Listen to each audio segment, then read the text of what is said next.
ACL tier low grade है या high grade है, इसके अंदर सिम्टम्स में बहुत फर्क होता है। तो MRI में तो कुछ भी लिखा हुआ रहता है, high grade partial tier, low grade partial tier, strain, अब इतनी सारी चीजें MRI में लिखी हुई है, सब ACL के बारे में लिखी हुई है। तो इंसान कंफ्यूज होता रहता है कि पूरा टूटा है, नहीं टूटा है। पार्शियल वर्ड अगर लिख गया MRI में तो उनको लगता है कि कम ही टूटा, पर ऐसा बात नहीं है। हाई ग्रेड पार्शियल मतलब पूरा गया। पर ये चीजें ना आप खुद भी पता लगा सकते हो, इतना कोई मुश्किल बात नहीं है। अगर ACL के अंदर छोटा टीयर है, जैसे स्ट्रेन है या लो ग्रेड टीयर है बेटा, जैसे आप दोनों की छोटा टीयर है, बिल्कुल ही छोटा है, स्ट्रेन है, लो ग्रेड पार्शियल टीयर, उस कंडीशन में इनस्टेबिलिटी कम आती है मतलब ये जो लिगामेंट है ACL, इसका काम है दोनों हड्डियों को जोड़ना। ये पूरा टूट जाएगा तो नीचे हड्डी आगे भागेगी, ये इनस्टेबिलिटी।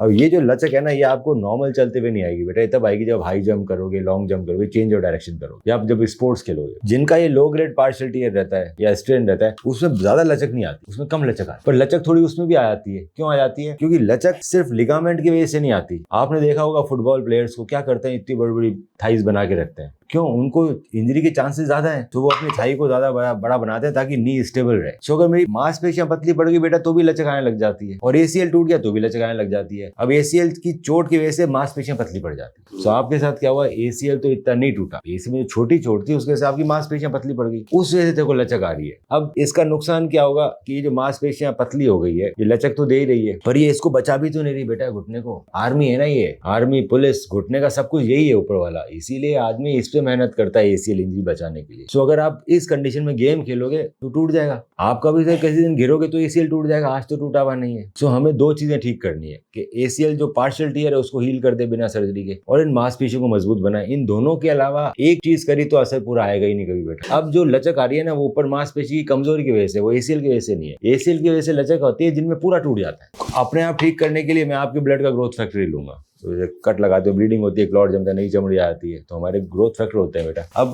जितना अच्छा ग्रोथ फैक्टर होगा उतना अच्छा असर आएगा। सो अच्छा ग्रोथ फैक्टर क्या होता है? अच्छा ग्रोथ फैक्टर होता है जिसमें न्यूट्रोफिल नहीं होते हैं, WBC। इसका मतलब ये है कि ल्यूकोसाइट पुअर PRP और leukocyte rich PRP। PRP is platelet rich plasma. ये दोनों अलग अलग कंडीशन में काम में आते हैं। PRP का क्या मतलब है कि मैंने आपका ब्लड लिया, ब्लड निकाल के उसको मशीन में डाला और उसको सेंट्रीफ्यूज कर दिया। अब सेंट्रीफ्यूज करने के बाद मैं जितने ज्यादा न्यूट्रोफिल कम कर पाऊँ, न्यूट्रोफिल रिडक्शन 99.9%, उतना वो हमारे घुटने के लिए अच्छा हो जाता है। अगर न्यूट्रोफिल जाएगा तो असर कम आएगा घुटने के अंदर। तो ल्यूकोसाइट पुअर PRP लगाएंगे नी के अंदर 3 बार, पहली बार 7वें दिन और 14 दिन, 14 दिन में 3 लग जाएंगे। और ये जो प्लेटलेट जाएंगे तो ये ग्रोथ फैक्टर रिलीज करेंगे और हमारे ACL को हील करेंगे। ये हीलिंग चलेगी 3 से 4 महीने। अगर आपने ACL हीलिंग रिहैब नहीं किया तो ये ठीक नहीं होगा सर। तो हम आपको हर वीक कॉल करेंगे, हर वीक फोन पे एक्सरसाइज सिखाएंगे, धीरे धीरे बढ़ाते रहेंगे एक्सरसाइज, तो हम 3-4 महीने में बिल्कुल ठीक हो जाएंगे। फ्यूचर में इंजरी भी नहीं होगी, सर्जरी की कोई ज़रूरत नहीं है। अब जो दूसरा तरह का PRP रहता है जिसमें WBC चला जाता है, ल्यूकोसाइट रिच PRP, वो थोड़ा सस्ता पड़ता है, तो उतनी अच्छा असर नहीं करता। वो अच्छा रहता है टेंडन्स के लिए, टेनिस एल्बो हो गई, या पीछे एडी में दर्द हो रहा है, जो जोड़ के बाहर की चीज़ें टेंडन्स, उसमें हमें ल्यूकोसाइट रिच चाहिए, जोड़ के अंदर में ल्यूकोसाइट पुअर चाहिए। तो दोनों के अंदर अलग अलग तरह का PRP बनता है। Hi everyone, my name is Afrahim. I'm a professional athlete.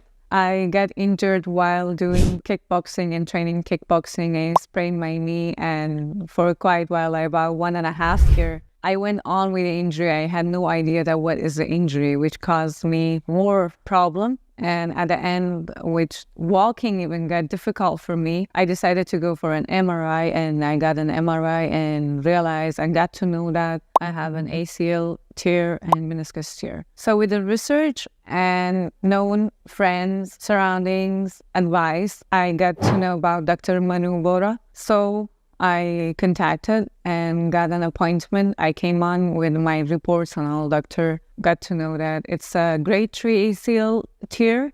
So he decided for the ACL reconstruction as well with the meniscus tear. Like, I don't want to lie, I was quite scared because I was thinking that I'm an athlete.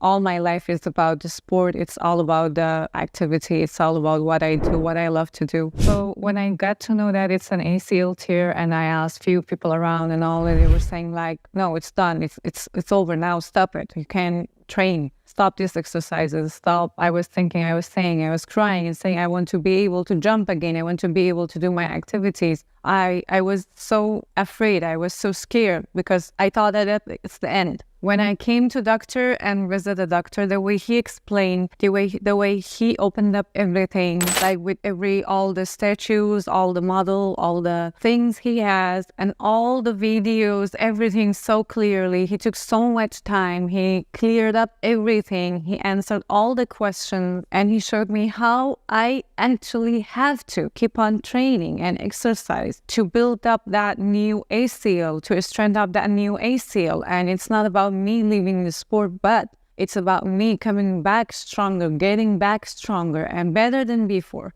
because I know how great I feel, and I know I will be back much sooner than expected. Thanks to you, thanks for your center, thanks to Dr. Manu Bora. I really appreciate his work, and he already is my hero.